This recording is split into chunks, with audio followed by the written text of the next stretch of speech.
see everyone here. Thank you again to everyone for coming. I wanted to start out our festival by acknowledging the shoulders that we're standing on in terms of building a Sephardic community here in New Mexico. So of course the biggest shoulders are Lorenzo Dominguez, who we called him Lorenzo. It's a little ironic. His family called him Lawrence. And here he was known as Lorenzo, and he took on his Hebrew name, Levi ben Macario. I think some of you remember his beautiful radio show called Mi Seferino. And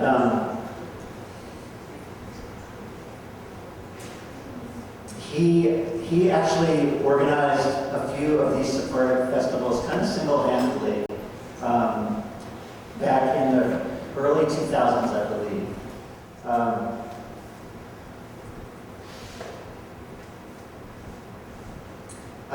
Lorenzo, Beth Cohen, our cantor since 1995, shares a birthday with Lorenzo. They have the same birthday. And Beth worked really closely with Lorenzo and loved him dearly. Last night when we sat outside in the courtyard, we were sitting under a tree. We have a purple locust. Towards the end of his life, Lorenzo would come and help us with our huge gardening project. And he helped plant this tree, beautiful purple road, that has become known as Lorenzo's tree. So Beth Cohen, who we're going to get to meet more tomorrow. Like I say, she worked closely with Lorenzo, and really from the beginning began to incorporate Sephardic music into everything we do. I've told Beth that she knows more about Sephardic music than anybody that I know. So we're extremely grateful to you, Beth, for all the work that you did before this.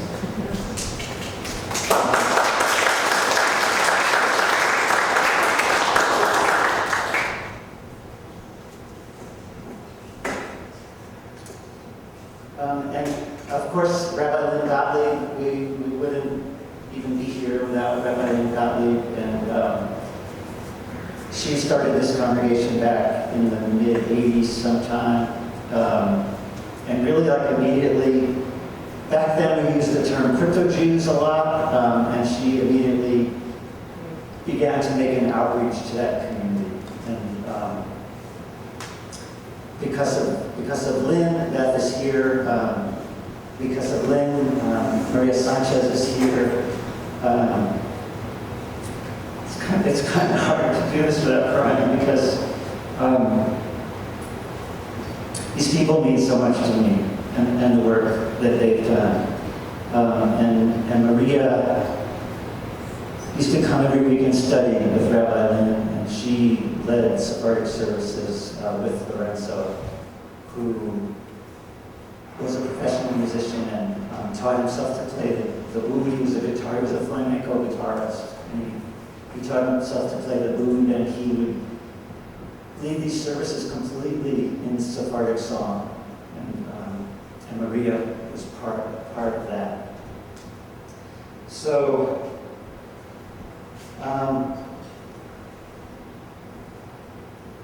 like I say, Lorenzo tragically died in 2003. He was only 42 years old. And Rabbi Lynn left it all kind of happened around the same time. So right at that time, a man named Daniel Diaz Huerta just kind of showed up here. And so he is another person that we are indebted to. He led services, and we worked together very closely for many years, and began to produce a festival that we call then Festival Judeo-Español. Stephanie Cohen was a part of Clancho's early festivals as well, and knew Danielle very well. Also, Josefa and Eddie Navarrete were involved back then. And a little bit more recently, I want to give thanks to Rabbi Jordi Jendra, to Maria Apodaca, and Shelley Dardashti, who also have put in a lot to make sure that this thread doesn't break. It's gotten frayed several times, but here we are.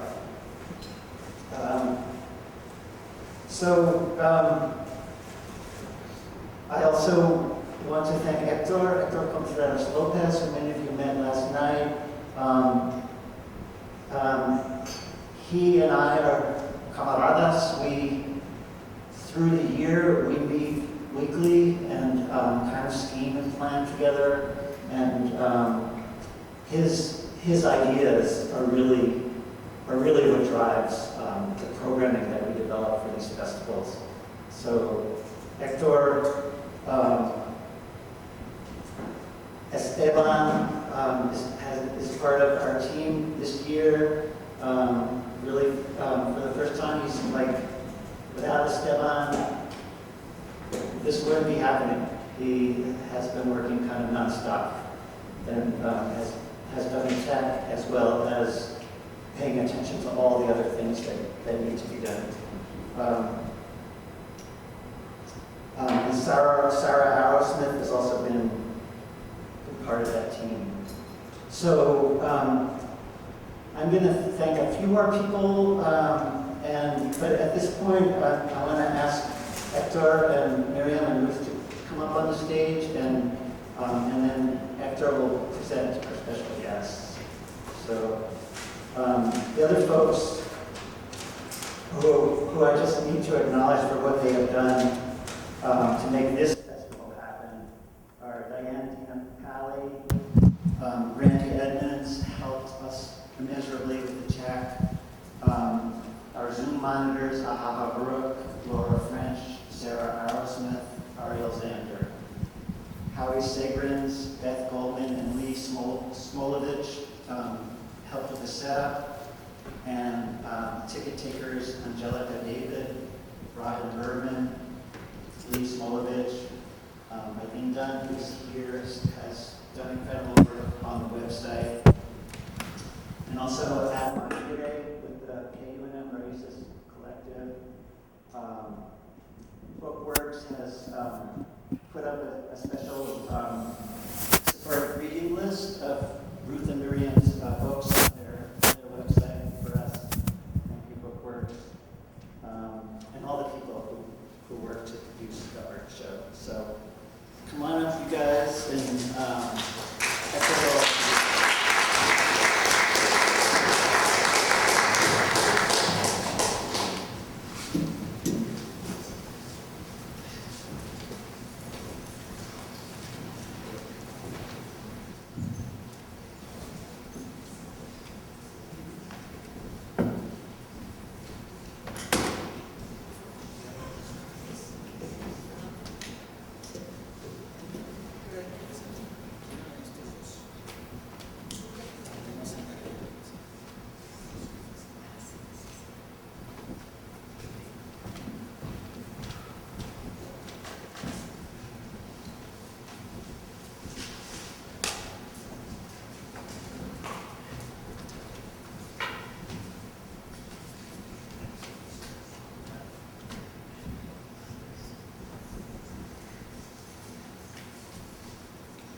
Buenas tardes. Good afternoon, everyone. Bienvenidos, bienvenidas. Welcome. Thank you for being here with us. The first event of the day, if you were not here, was a dedication of the new portico in process by Herschel. I'd like to say just our thanks, our gratitude to Herschel for what he has done for this community.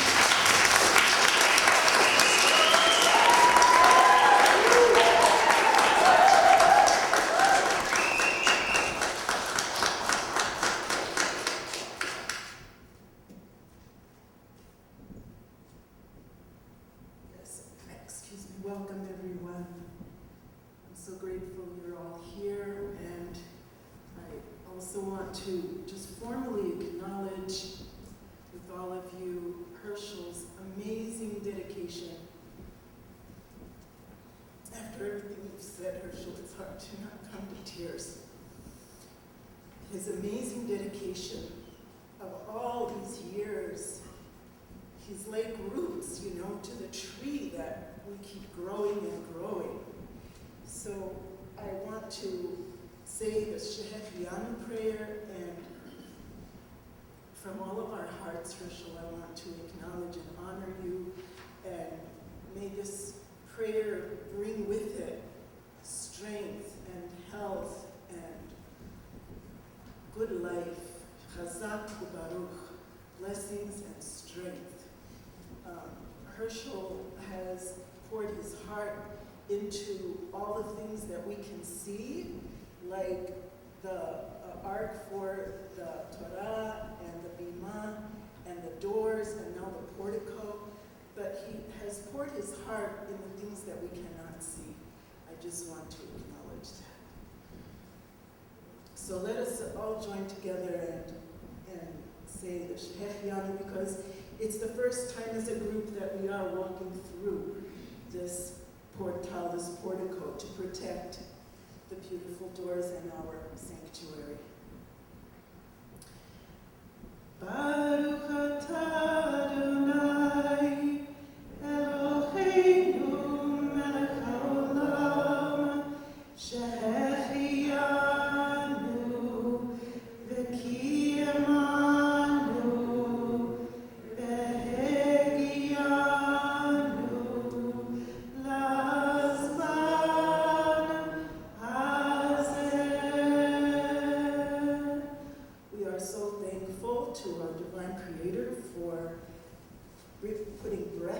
Us and sustaining us and bringing us to this moment.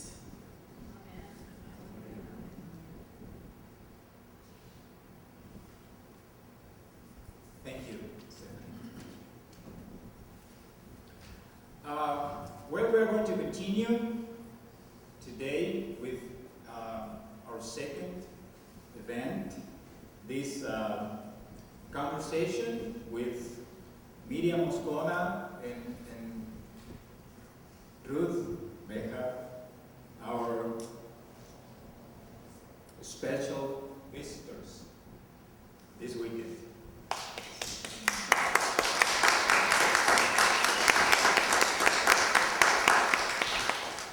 Thank you very much, all of you, for being here with us. You know, I'd like to talk about them, about their work, their books, how wonderful they are. I can do that for hours. Really, because they are amazing at everything they do.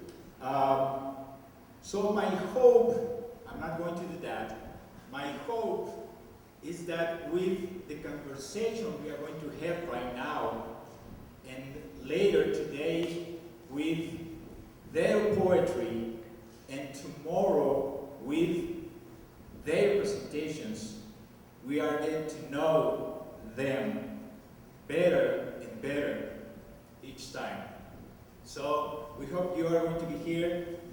afternoon with us and tomorrow to continue with this amazing process of getting to know Myriam and Ruth and their work and their poetry.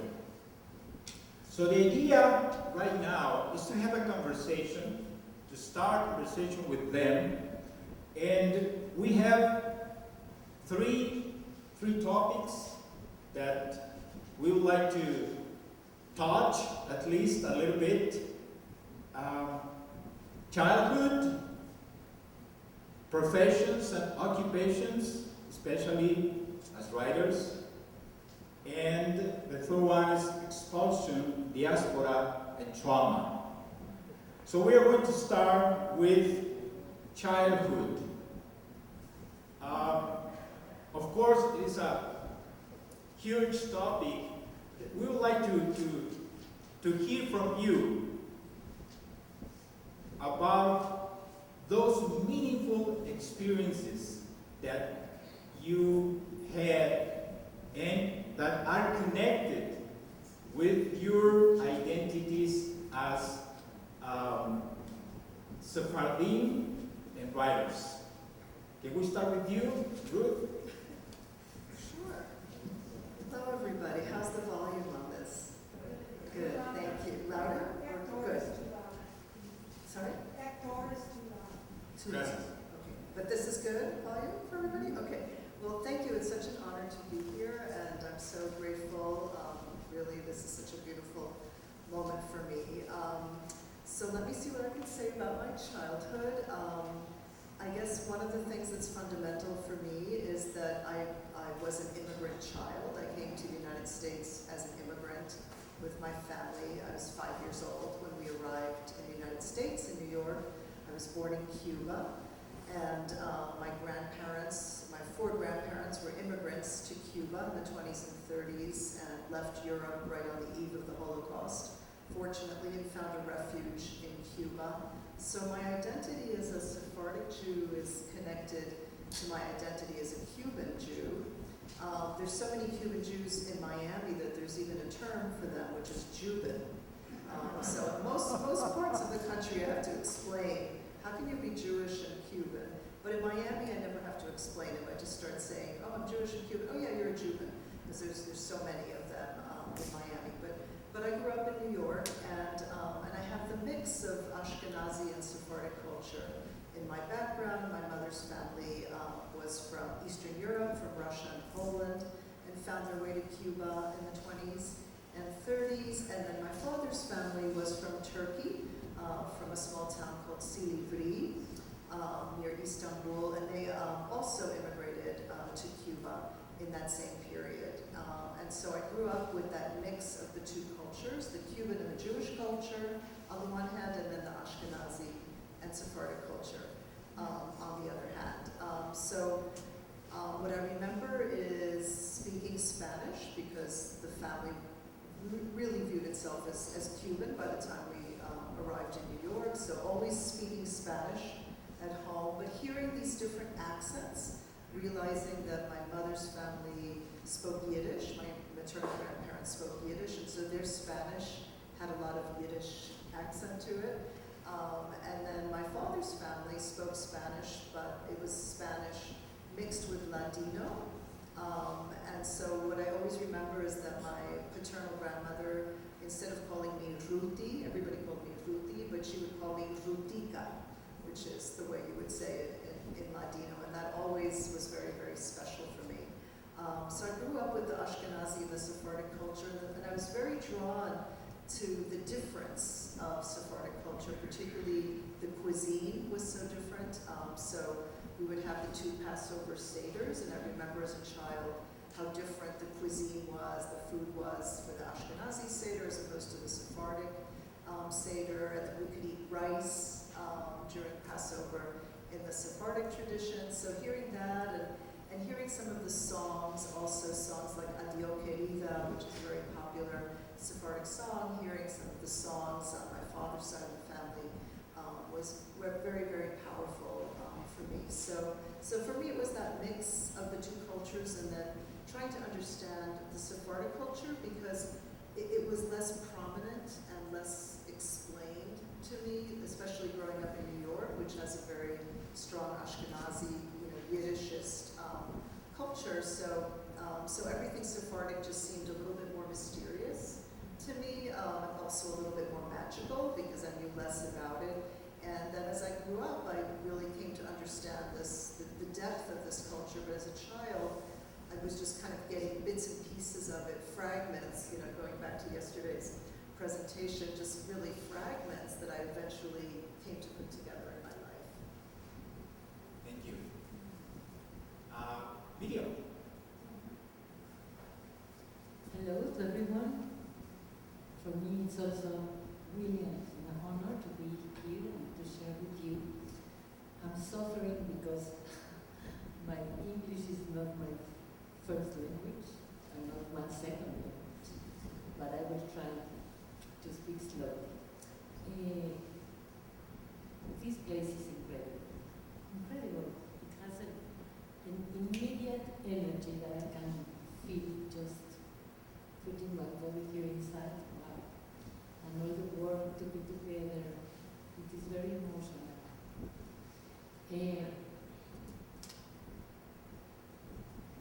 It's incredible how with Jews, we always use the word immigrants. You start with speaking about your childhood, and the first word is part of immigrants. Even if you are born in the place where you live, you always have a history behind of people that have to move. Can you go closer to the microphone? Yes, It's better? That they have to move in the 20th century because of the wars, and that's the story of my family. I only knew 3 of my grandparents.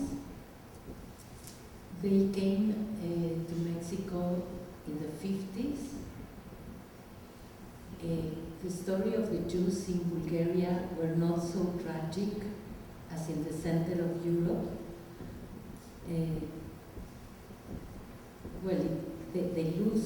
They lost their houses but not their lives.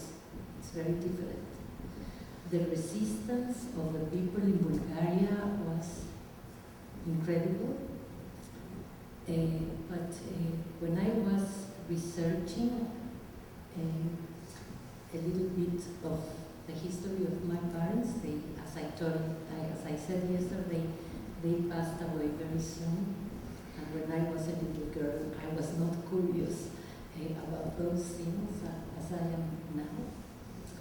And I know that I will never have the complete picture. But I found out that my father was put in a train in Sofia, in Bulgaria, when he was 20 years old. And the Pope of the Orthodox Church in Bulgaria, he lay down in the ¿cómo se dice vías de tren? The tracks. The tracks, and he said that if that train starts if that train departs, it has to be on his head. So it was a solidarity of all the people in Bulgaria, incredible. So from that train, I can imagine my father in the winter with his coat going out of that train. And without that history, I wouldn't be here. I found a document incredible that was when my grandparents came to Mexico, they had 25 kilos each. That was all what they have to get to his new life in Mexico. For many years, I was very close to the history of my parents. But with the time, that I'm getting old, like my grandparents, I start imagining the history for them, because my parents were about 30 years old, 30 something, when they arrived to Mexico, and then they brought their parents. But what was the history for them in Mexico? They only came to die there. It is very sad. And it was very helpful for them, the belonging for the Ladino, for the Sephardic roots, because they spoke Ladino, and the Ladino is very close to Spanish. I can imagine that when they start speaking in Ladino, the people start laughing, because it was like a Spanish so old and so strange. But they could communicate themselves. So I am the first of a long chain of migrants that was born in this continent. I can't understand how my mother get permission to fly, because it was in 51.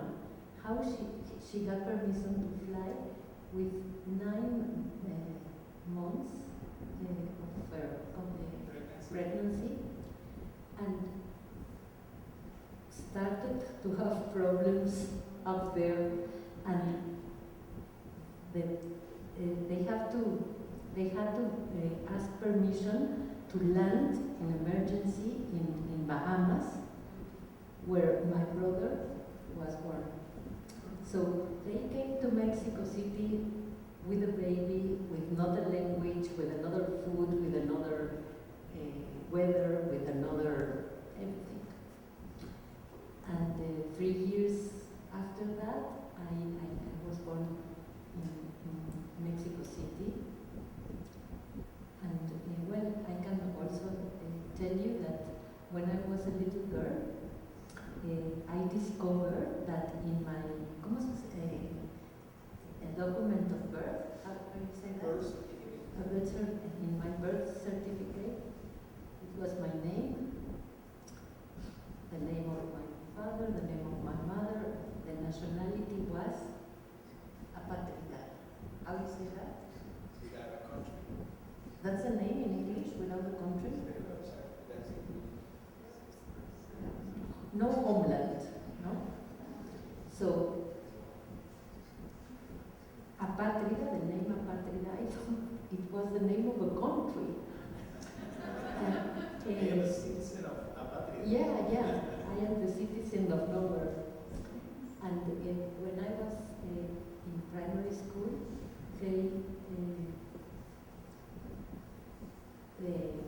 they had for the first time a document of nationality for Mexico. But even in the same document of the death, it says apatria. The food in my house was so,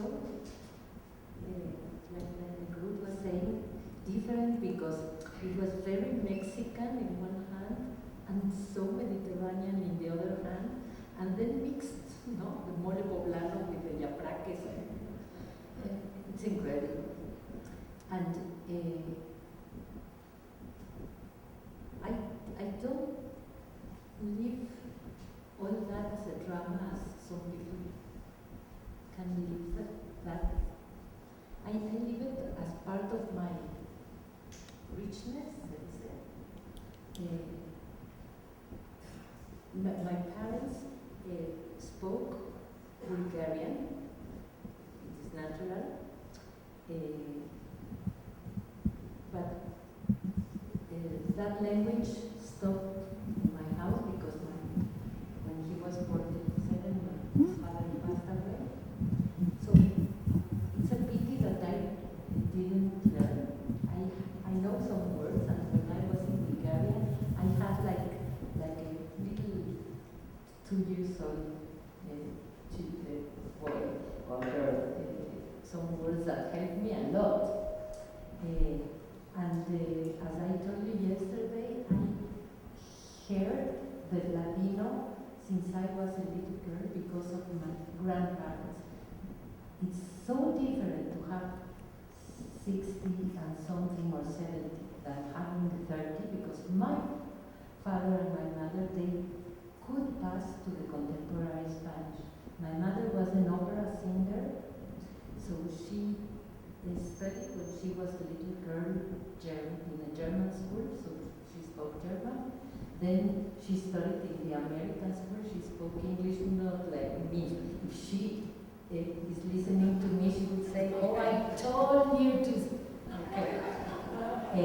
She spoke Bulgarian, she spoke perfect Spanish as well, Italian because of the opera. And I think that I received from her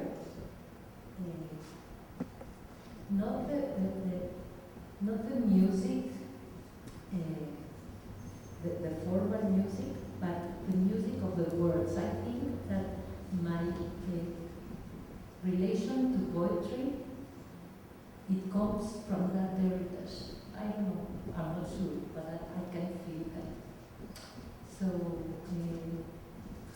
to be part of a mixture in the childhood is something that always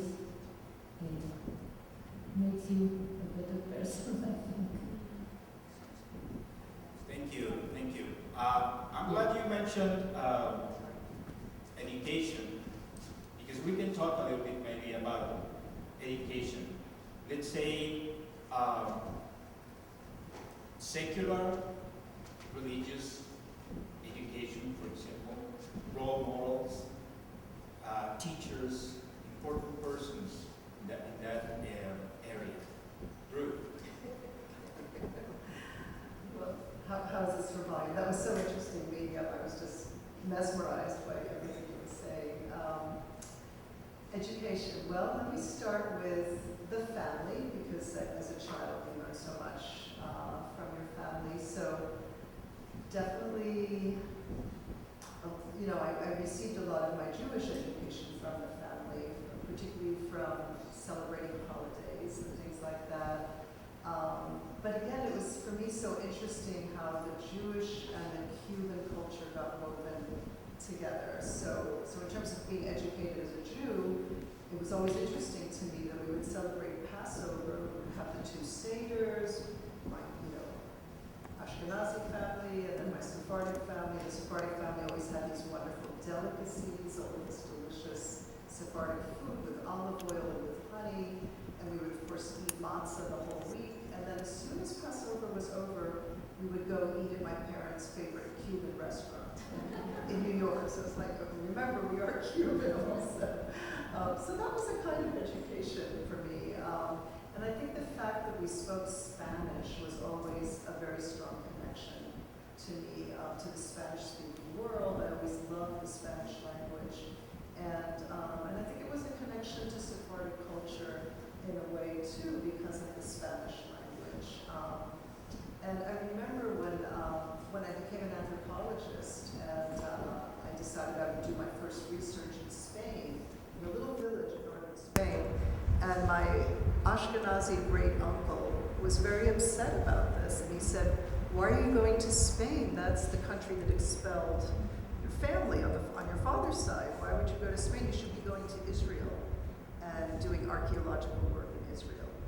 And so I thought that was very interesting, and because my Sephardic family was very excited that I was going to Spain. They didn't have anything against Spain at all. despite the history of the expulsion and so on. So those kinds of concepts, I think I learned them very early on. But in terms of schooling, I remember, so my parents had a lot of friends from Cuba, and they would all get together. This little group of Cuban Jewish friends would get together in New York, and all of these people, pretty much, yes, all of them sent their children to the yeshiva, right? And so they went to, Jewish elementary school, and my parents, because they were struggling more financially than some of their friends, didn't have the means to send my brother and I to yeshiva to get full-time, Jewish education. So we went to public schools, my brother and I, in New York. And so that was a very different experience because, we were with kids of many, many different backgrounds. My friends were of many different backgrounds and religions. And I think that made me a certain kind of Jewish person, that I was, very interested in different cultures from a very early age. I did go to Hebrew school, so I did have some Jewish education on the weekends. I would go to Hebrew school, and I really loved it. And back at that time, girls were not encouraged to have a bat mitzvah. And so what I remember so vividly is, I'm 3 years older than my brother, so my brother was getting prepared for his bar mitzvah with a rabbi who had been the rabbi in Cuba, and his name was Nisim Gambach. He was a Sephardic rabbi from Turkey via Spain who lived and been a rabbi in Cuba, and then eventually he resettled in Brooklyn. And so he was preparing my brother. My father would take him. We lived in Queens. My father would take him, my brother to Brooklyn to get all of these lessons for his bar mitzvah. And I would have loved to have had that education, but I was a girl. And so my brother, who had no interest and had to be dragged to his bar mitzvah lessons, was doing this. And I kept saying, why can't I? No,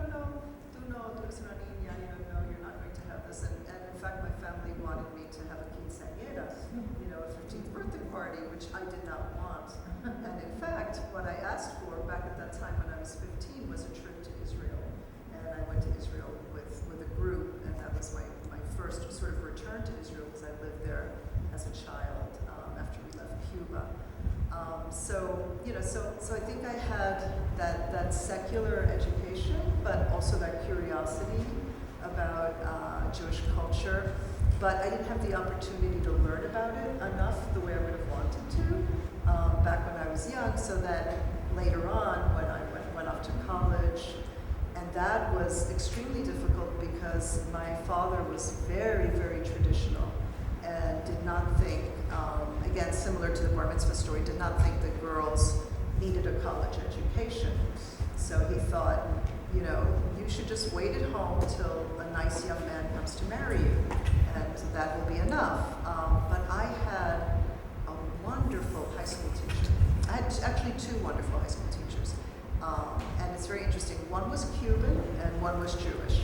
So the Cuban teacher, Mrs. Rodriguez, taught Spanish, and she encouraged me to talk about poetry. I was writing poetry back at that time when I was 15, 16, and she really encouraged me, and she said, you should write in Spanish too. And she encouraged me, she said, you have to go to college, you can't stop here, you have to learn more. And then I had this Jewish teacher, Mrs. Weinstein, who taught history, and she was a very big inspiration as well, and I learned about Jewish history from her. So those 2 teachers really encouraged me to go to college, my 2 high school teachers, and it's really thanks to them that I ended up getting a college education and a PhD and everything that I did, because I really had no encouragement for that from my father in particular. My mother had to really struggle to support me in that, because she didn't want to argue with him. So my education is something that I really value so much, and really view it as something that I fought for. It didn't just come easily to me. I had to fight for it, and particularly in college. I graduated a year early. I did my undergraduate in 3 years because I had a scholarship, but it wasn't enough to cover all the expenses, and I didn't want my parents to have to pay for those expenses, and so I did summer courses and tutorials, and I finished a year early and then went straight to graduate school.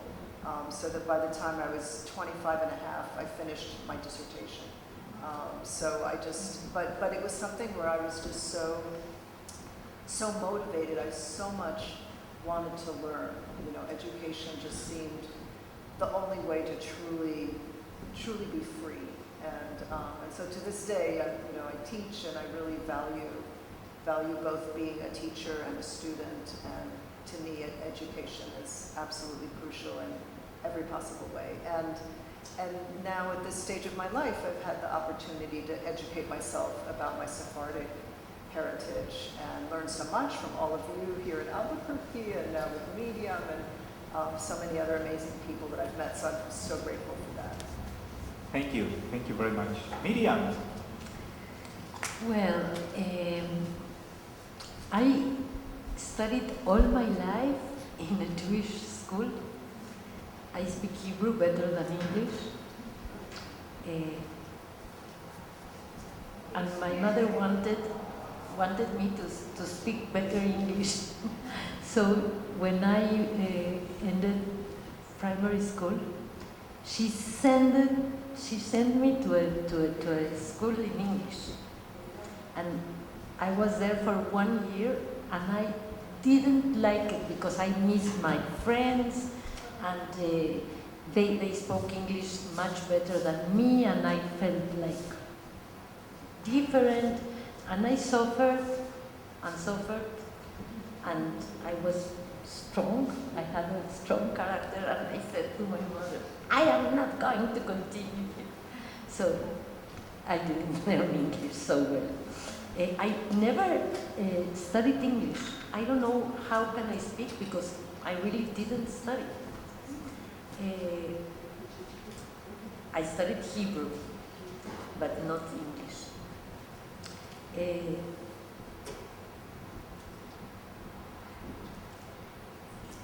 It's a very different story because my mother, yes? We can hear you great in here. We're live streaming it, and the people on the Zoom are having trouble. Everyone needs to talk as closely as they can. To the microphone, like this? Okay. I was saying that my mother was the mother and the father, no? And she always told us that our life depends on our education.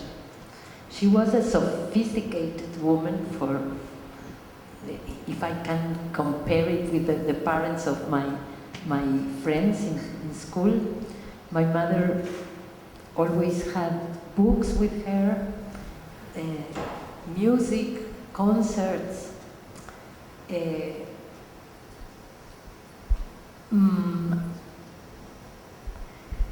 I was not a very good student.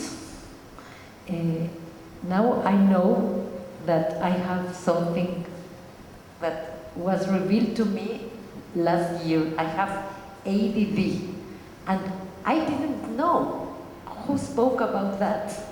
So I had like very good concentration to some things that were interested for me, but for the others I was a disaster. And it's good to know that I have that. It makes me consuelo. ¿Cómo se dice? Consoles me. Yeah. I didn't study literature. I studied communication. I worked for many years in the television, in a cultural channel. I was like the anchor woman of the cultural news for every day. I did that for 10 years. And before that, I worked in the radio, but not speaking, writing. And I think the work, the loss of my parents, I don't know, my destiny was all like that, and I didn't continue. I don't have a degree after, well, in Mexico to have the first part of the university used to be, in my time, like to have a career. Now, if you want to start to continue doing things, it's very important to have a master and a PhD and everything. But I start working very, very early. So I am not an academic, and I start writing not very soon. I start writing when I was in the university, but when I was in high school, I used to have some notebooks, and I wrote in that notebooks, and sometimes I read a fragment to a friend, and the friend told me, "Who wrote that?" And I said, "Oh, I have a power." And sometime, once, a friend of mine asked me to write a letter to his boyfriend, and she loved that letter, and I said, "I like what she likes," and I start reading a lot, but I start reading more poetry. My first books that I read were not poetry, and were when I was very young. I had a terrible, terrible grandmother, which is an important personage, character of my book Onion Cloth. And I told her, I read Exodus and I read Mila 18, and are the best books written in the history. And she said, "You are such a little girl, you don't know what you are talking about." You know what? I don't know if they are the best books, probably they are not, but how they changed my mind, it's incredible. The contact with books are so important. They can make for you a lot of changes. And now I have a granddaughter with that name, Mila. And I said, wow, it's really great that is the same name as the first book I read in my life, completely, no? And it's a book quite big. With the loss of my parents, literature, poetry was really, really, it's not rhetoric what I am saying, it was my salvation. Oof, how it helped me. It was like a house inside of me. And I feel so thankful. Thank you. Thank you very much.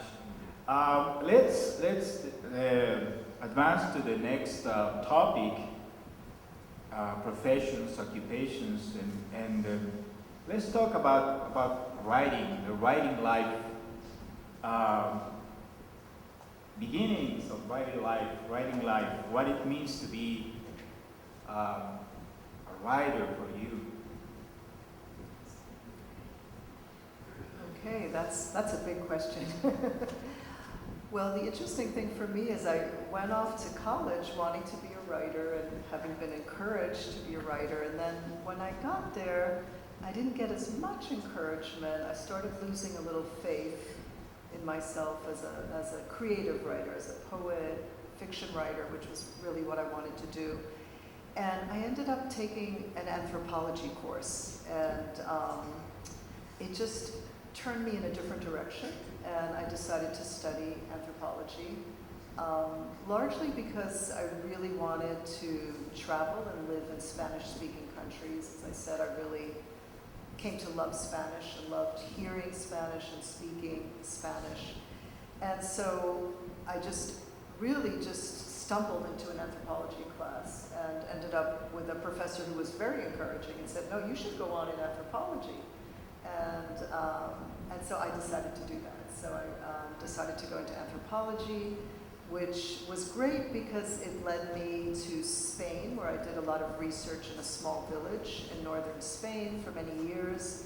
I was very young at the time, in my early 20s, and then went on to do research in Mexico and lived in a small town in San Luis Potosí with my husband, David, who's here, and that was an amazing experience and wrote about that.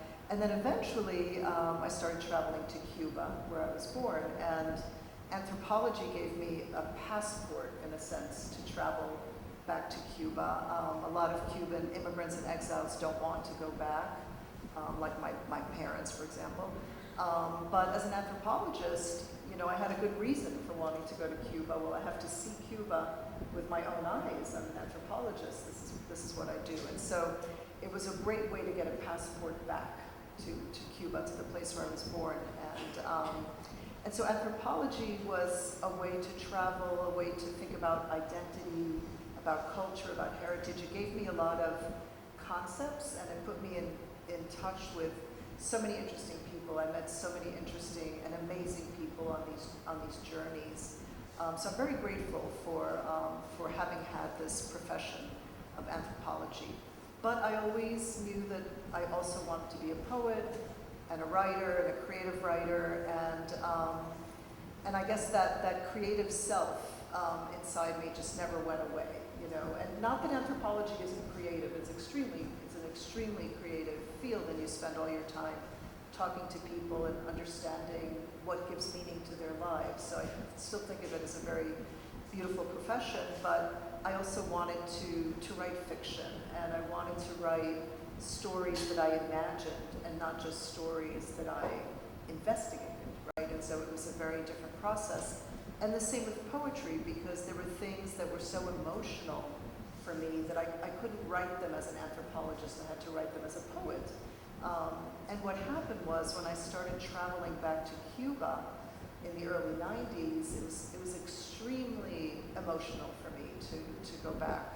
And I would be there and I would be crying and weeping every day. You know, I had left as such a small child, but I had heard so much about this place, and being back there was just incredibly wrenching to be back. And so at that moment, I couldn't do anthropology because there was just too much emotion. And that was when I came back to poetry again, and I started writing poems in the early 90s, and fortunately met some wonderful people in Cuba who encouraged me to keep writing and to write my poems in English and Spanish, because I mostly write in English, but I started creating Spanish versions of the poems. So that was like a return to that Ruth, the poet that had, you know, gone to sleep for a little while. She woke up again. And then more recently I've been writing fiction, and a lot of it recently for young people, for children and young readers. And that has been just such a wonderful experience for me, because I think there was a child inside that needed to tell stories that I wasn't able to tell, that I was trying so hard to be a grown-up and to be an academic and to be scholarly and to be professional. And then there was this child that wanted to tell stories. And so now I feel like I've been able to let that child come out and tell stories through my fiction. So now there's different terms for us. I'm not the only one that pursues more than one career. There's a term, anthropoeta, where people are anthropoets. So we have anthropoets, and I think I'm one of maybe 2 other people, at least in American anthropology, who are doing anthropology and also writing books for children.